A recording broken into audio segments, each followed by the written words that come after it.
This is Good Morning Indiana, working for you. The time right now is 4:27 here on your Monday morning. Thanks for starting your day with us on Good Morning Indiana. I'm Lauren Casey. And I'm Meredith Barrick. The entire world is mourning the loss of sports superstar Kobe Bryant. It was all anyone could talk about once the news broke yesterday that he and his 13-year-old daughter were killed in a helicopter crash in the suburbs of Los Angeles. Yeah, it was one of those things when the news came out, you're just shocked because this is such a well-known, iconic guy. And then we heard the news that his daughter was also on board. There were other people on board. No one survived this crash, so really a devastating situation. We're still working to get more information, but today we're going to be looking at some local reaction to this with local sports stars, local people, because everyone's just thinking about this family today. He really had an impact on many people, whether or not you're an athlete. So we will be devoting a lot of time to his life and legacy. We do want to get to some local news now. Breaking overnight, a man is dead. A security guard is injured following a shooting at a gentleman's club. Yeah, this happened on the city's northwest side of town at the Pony. That's a strip club in that area. There was some sort of person here who was being unruly and was taken out, and that's when all of this happened. We know that the security guard is, again, critically injured, and that other man involved is dead. So we're working to learn some more information from this scene. This is on Lafayette Road. We'll continue to keep you updated. As we start a new work week, though, we want to talk to our own Todd Clausen about what the forecast is going to be like. And Todd, if I remember right from last week, it's going to be a little bit warmer. Yep, and not much in the way of sunshine. Yeah. It's just kind of a gloomy week for us here. A very January week. Yeah, you know, and here it is, the last week of January, and it's going to feel like January. Temperatures are going to be pretty seasonable, not a whole lot in the way of sunshine, but also not a whole lot in the way of any precipitation. So that is the good news. Storm Team 6 radar is quiet here this morning, but still that very damp feeling out there. When you walk out the door, you notice temperatures are in the 20s and 30s, and there could be a few slick spots with just the moisture that we have out on the roadways, but no additional moisture is in the forecast for the day today. So cloudy skies, little to no sunshine, and that chilly and damp feel, and temperatures today really won't do much. We're at 30 right now, only going up to a high, as you see there, right around 34 degrees. All right, Todd, thank you so much. Well, today we have a special story for you coming up in the 6 o'clock hour. It is National News Literacy Week, and so we are teaming up with some local high school journalism students to put together a story that matters to their community. So first up, we go back to Center Grove High School, where I went to school, and meet up with some great students there. We're going to show you a story they put together with a little bit of help. That's coming up at 6 o'clock on Good Morning Indiana. Plus, we'll have news, weather, and traffic here to start your Monday. This is Good Morning Indiana, working for you.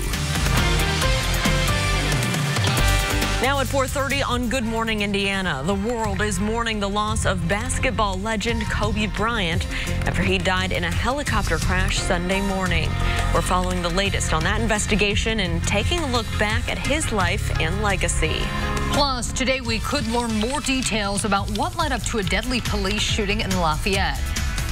And more than 100 IPS bus drivers could soon be out of a job as the district announces major changes to its transportation services. How the union is responding to that change. But first here at 4:30 on your Monday morning, thanks for waking up early with us. I'm Lauren Casey. And I'm Meredith Barrick, meteorologist Todd Clausen here.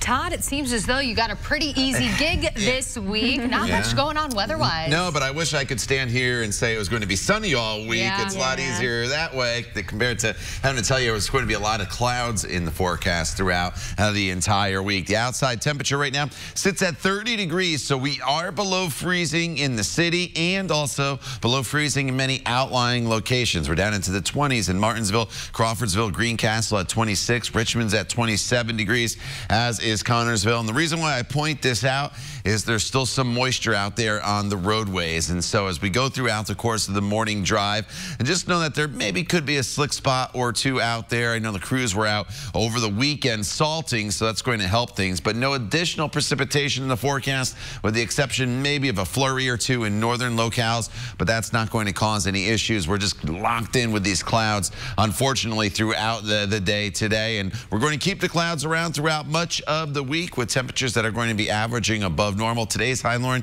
up to 34 degrees. All right, Todd, thank you so much. Here is a live look right now at traffic for your morning commute. I-465, a little east of State Road 30. 237 on the south side. You can see traffic there is moving along up to speed. No crashes to slow you down. So let's take another look on the south side, this time on I-65. Here's a view at Keystone Avenue, just south of downtown. Traffic in this area is also traveling smoothly right now around the metro area. No crashes to slow you down. I'm sick right now. I'm sick. Fans around the world are mourning the shocking death of NBA legend Kobe Bryant as the reality starts to set in. This is a live look outside of the Staples Center where fans have spent the entire day gathering and mourning the loss of Kobe Bryant. The 41-year-old basketball legend was killed in a helicopter crash in Calabasas, California Sunday morning. Authorities reporting there were 9 people on board the chopper when it went down. Sadly, there were no survivors. ABC's Romina Puga joins us now with the latest. Good morning. Crowds of fans spent the entire day and night here mourning the city's beloved athlete, donning Lakers hats and jerseys, putting out flowers and candles as investigators try to piece together what happened. This is the fiery scene where a helicopter carrying NBA legend Kobe Bryant and 8 other people crashed, killing everyone on board. South of 101 helicopter went down. Bryant reportedly traveling with his 13-year-old daughter Gianna to her basketball game when witnesses heard the chopper flying low. Well, I heard a helicopter just flying just way too low, and I heard like a loud thud noise. Fans around the world devastated by the sudden death of the icon, widely regarded as one of the greatest basketball players of all time. Bryant was drafted to the NBA straight from high school in 1996, spending his entire 20-year career with the Los Angeles Lakers. The 18-time All-Star, winning 5 NBA championships as well as 2 Olympic gold medals. The 41-year-old, married, father of 4, retired from basketball in 2016. His 3rd all-time scoring record passed just hours before the crash by LeBron James. Bryant responding with what would be his final tweet, continuing to move the game forward at King James. Much respect, my brother. I'm happy to be in any conversation with Kobe Bean Bryant, one of the all-time greatest basketball players to ever play. Inside the Staples Center, where Kobe spent his storied career, stars at the Grammys paying tribute.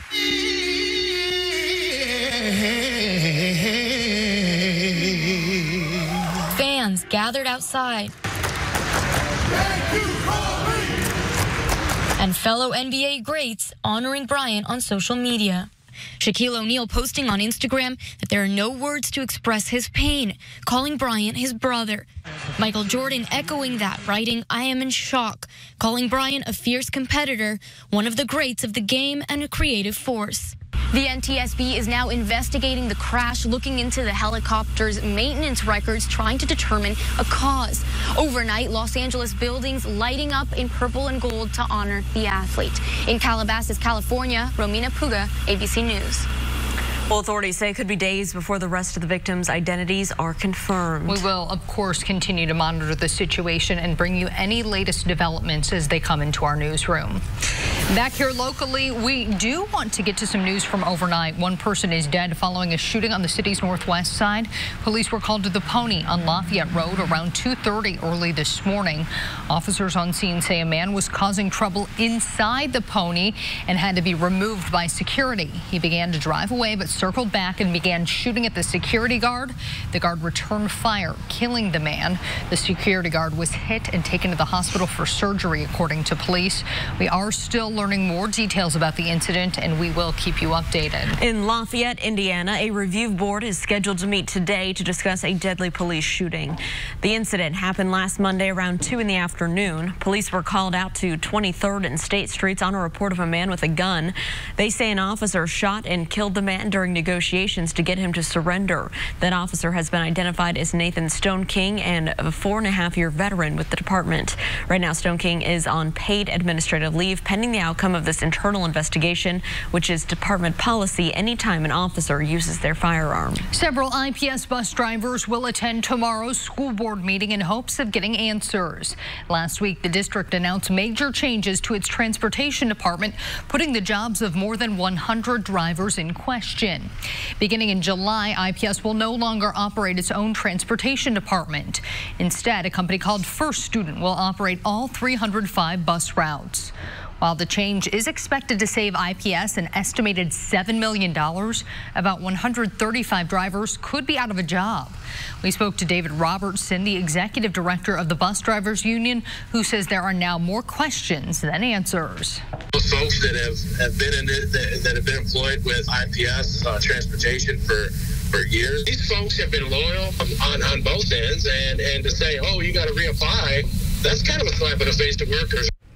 In a statement, IPS says, in part, we value our employees and their loyal service, and we will work cooperatively with First Student to help all successful teammates find a new job within the company.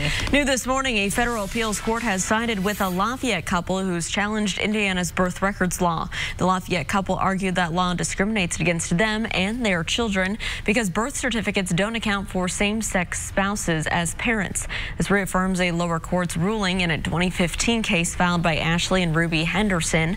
That ruling required the state to recognize the couple's children as their own. Following the ruling, Ashley Henderson said the court's decision brought her family long-awaited relief. We continue to get reaction following the tragic death of Kobe Bryant. Those mourning his death go beyond the basketball community. Former Colts punter Pat McAfee wrote, quote, "The ultimate competitor, a savage on the court, one of the GOATs who was transitioning to life after basketball in beautiful fashion," end quote. And while at the Pro Bowl, Saints quarterback and former Purdue Boilermaker Drew Brees talked about Bryant's legacy. I had so much respect for him as a competitor. I know he inspired so many people in so many different ways.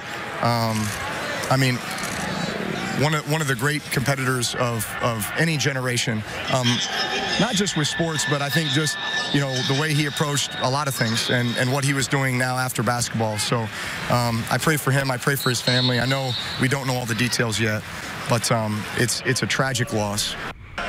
Stay with Good Morning Indiana and RTV6 online for any new developments in that investigation.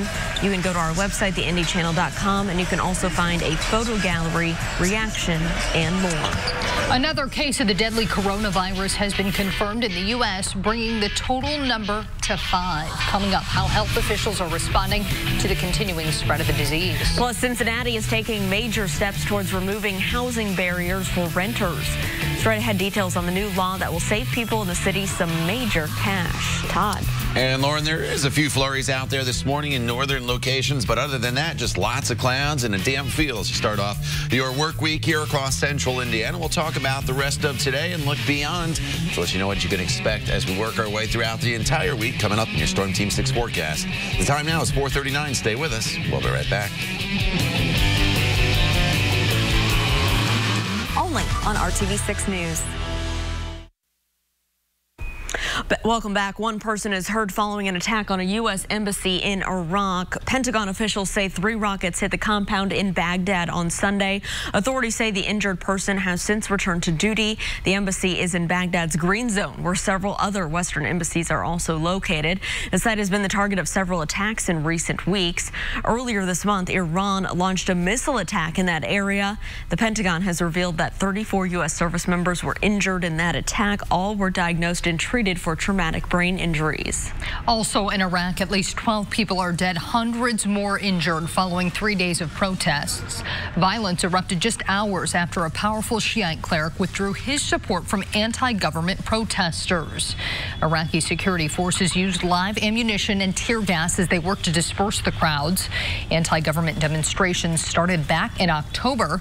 Activists are protesting government corruption, high unemployment rates, and foreign interference. Since October, more than 600 people have been killed during protests. It is 4:43. A case of the coronavirus was confirmed in Arizona on Sunday. That means there are now at least 5 cases in the U.S. right now. And health officials say the threat may be growing. That virus is confirmed in about a dozen countries, including China, the U.S., Australia, and France. And now there's a presumptive case in Canada. As a country, we've learned a lot since the SARS outbreak in 2003, and this has allowed our country and all levels of government to work very closely together to ensure that we are prepared. My crystal ball says the next time the WHO committee meets, I think it is likely that they will declare this a public health emergency of international concern. The Director General of World Health Organization tweeted Sunday that he's heading to Beijing to find out more about the coronavirus outbreak. A market in Wuhan, China sold wild animals and is the suspected source of that outbreak. Turning to Washington now, where the impeachment trial of President Trump will pick up today. The president's defense team is on day 2 of their opening statements, but during today's proceedings, one key figure will be missing. Impeachment manager Jerry Nadler says he'll miss part of trial due to his wife's cancer treatments. She was diagnosed with pancreatic cancer in December. Nadler says he and his wife will meet with doctors in New York today.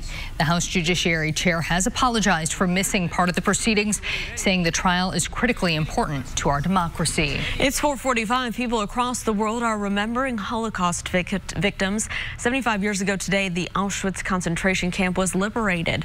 More than 1 million people were killed at that camp. Nearly all of them were Jews. Hundreds gathered at the Holocaust Memorial Museum out in Washington, D.C. over the weekend for a ceremony to honor Holocaust victims and survivors. And in the Netherlands, the Dutch Prime Minister issued an apology for the government's failure to protect Jews during the Holocaust. Mark Rutte said in part, quote, "When a group of fellow countrymen were set apart by murderous regime, shut out and dehumanized, we failed." An estimated 6 million Jewish people were killed during the Holocaust. Here in Indiana, students across the state will honor Holocaust survivor Eva Kor. Governor Holcomb has marked the day as Eva Kor Education Day. Kor immigrated to the United States after World War II, settling in Terre Haute. She spent many years teaching people about the Holocaust and was an advocate for forgiveness. She also founded the Candles Holocaust Museum and Education Center in Terre Haute. In honor of Kor, today students across the state will be learning about the peace advocate in their classrooms. Kor died in July of last year. She was 85. Here at 446, a school in Hawaii is offering more than an education. They're helping students become published authors. Yeah, at Kaiowai Elementary School, every kid gets to see their writing in print. The idea started as a summer project as a way to get more kids reading, and the program was so successful, the principal extended it into the school year and into every classroom from kindergarten to 5th grade. So far, the school has published about 150 student books. When they're finished, the school holds a publishing party and students autograph their work. The books are then sold to parents and the surrounding community as a fundraiser. Pretty cool idea there. What's the weather like in Hawaii right now, Todd? A lot better than it is here. I can guarantee that. It's probably warmer. It's probably sunnier. Some palm trees. Outside right now it's kind of damp and it's cold, still dreary out there, even though there's no real additional precipitation heading our way throughout the day today, with the exception of maybe a flurry, as I'll show you in northern locations this morning. But you notice just a little bit of haze there as you look off towards the north. 30 degrees, that's the current temperature. A wind out of the northwest, so that's a chilly wind direction, so that's making 30 feel a little bit colder, and even with that damp feeling. But do look at the sunrise here, 7:58. It's before 8 a.m. now. Unfortunately, not much in the way of sunshine in the forecast throughout the entire day today. So temperatures are in the 20s and 30s. It's 30 in Bloomington as well as Greenfield, 29 in Tipton. Mooresville at 28, 29 is the current temperature in Lafayette. So everybody's within a couple degrees of each other. And the thing is, throughout the day today, our temperatures are just not really going to warm a whole lot due to, one, that northwesterly wind, and two, the cloud cover that's going to be in place throughout the day today. And your real feel temperatures, as I mentioned with that breeze, are in the 20s and now 30 in Bloomington. 23 is what it feels like, though, in the city. So hour by hour throughout the day today, we'll see temperatures that will be around 29 degrees at 9 a.m., 31 degrees by 11 a.m., and then we'll hold pretty steady right around 33 to 34 degrees throughout the afternoon hours. The clouds are going to try to thin at times, I think, throughout the afternoon hours, but we're never really going to get much of anything in the way of sunshine into this forecast throughout the day today. There are those flurries to the north. You'll maybe see a flurry if you're traveling up and down I-69 towards the Fort Wayne area, or maybe over towards the Muncie area, but no accumulations expected from those flurries. A little more of a significant system bypassing us to the south, and we're just going to be dealing with these clouds throughout the day today, and TrueCast confirms that. You'll notice, as I mentioned, they're going to try to thin at times later on this afternoon, so the skies may brighten a little bit, but you're never really going to see much of anything in the way of sunshine this evening. If you have plans, temperatures will hold pretty steady, right around freezing, with skies that are mostly cloudy, and you're going to be hearing me say mostly cloudy throughout much of this upcoming week, as it's going to be a very quiet week of weather for us. 32 in Indy right now, or for your overnight low, tomorrow morning. And then 28 will be where you start off your Tuesday in Bloomington. And then throughout the day tomorrow, more in the way of clouds. Slightly warmer tomorrow, maybe a degree or two, 33 to 35 degrees in most locations for your Tuesday forecast. And as look at your 7-day planning forecast here, you'll notice the clouds are in place. The temperatures, they'll start to get a little bit warmer. Eventually, by the time we get to Friday, we're looking at a temperature right around 40 degrees. Next decent chance of any rain will be just a few spotty showers as we work our way into Saturday, but no major storm systems heading our way this week. Lauren? All right, Todd, thanks so much. Here is a live look right now at traffic as you're heading out the door, starting your Monday off early. This is a look on the northwest side, I-65, a little south of 38th Street. Traffic here pretty quiet this morning. Traffic is moving along smoothly, both northbound and southbound. So let's take a look up in Fishers. Good morning to you. Here's a live picture of I-69 near 96th Street. Traffic is moving along up to speed this morning. Of course, we'll continue to keep a close eye on your roads throughout the morning, and we'll let you know if there are any crashes or delays or if you have any need to reroute. But right now, I think you're good to go. Tax season is officially here. The IRS begins accepting taxes today, and you may want to get in on filing early. The IRS says most refunds won't be ready until the end of February at the earliest, and that's if you file right away. If you're getting the earned income or additional child tax credits, it will take even longer. Those won't be processed until mid-February, and your refund won't be issued without those credits. Typically, it takes at least 21 days from the filing date for refunds to go through. And if you need help filing, there are a few resources you should know about. Taxpayers making less than $69,000 a year can use the IRS program called Free File. It offers free access to companies like TurboTax and H&R Block. We've got more information on how you can take advantage of free filing on the RTV6 app. It's 4:51. Renters in Cincinnati will soon be able to get housing without having to pay a large security deposit up front. The city is the first in the country to adopt a renter's choice law. Under the new rule, landlords are required to offer alternatives to traditional security deposits.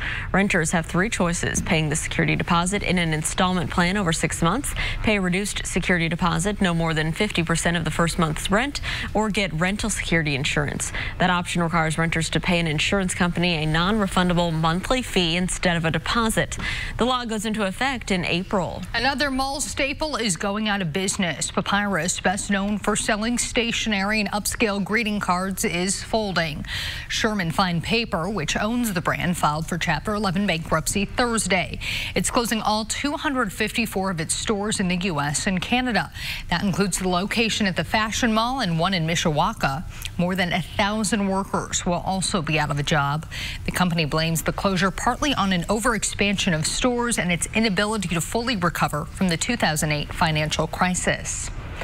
Coming up, we continue to look back on the life and legacy of Kobe Bryant, including the huge impact he made on a student right here in Central Indiana. We'll be right back. Wednesday night at 6, only on RTV6. He was a Laker for life, but Kobe Bryant attracted fans around the world, including right here in Central Indiana. And this morning, we're taking a look back at how a Ben Davis High School student made a connection with the LA Star. In 2017, William Pate, a Ben Davis senior, asked his U.S. government teacher how many retweets he would need to get the class excused from taking a final exam. We're all trying to finagle something, right, when it's finals time. Well, the teacher said 2 million. So Pate made a counteroffer asking if he could get his favorite player, Kobe Bryant, to retweet him instead. I seen his name pop up and I was like, nah, that ain't nothing. And my phone started blowing up, going crazy, and I checked it and I seen that he mentioned me and I couldn't believe it. It was crazy.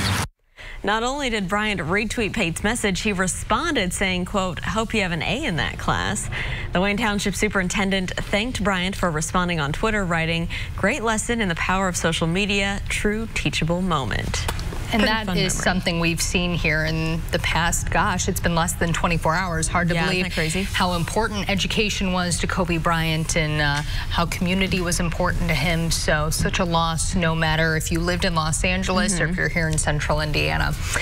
Taking a turn now, we do want to take a look at our forecast with Todd. And there's not a whole lot going on in the forecast today. You're walking out to clouds, kind of a damp feel, and you see temperatures are hovering just below freezing in all locations with the exception of Muncie. So So just bundle up. As you walk out the door, you can kind of tuck those sunglasses and the umbrella away, though, for the next few days. We'll talk more about what you can expect for the rest of the week coming up when Good Morning Indiana continues. The time now is 4:58.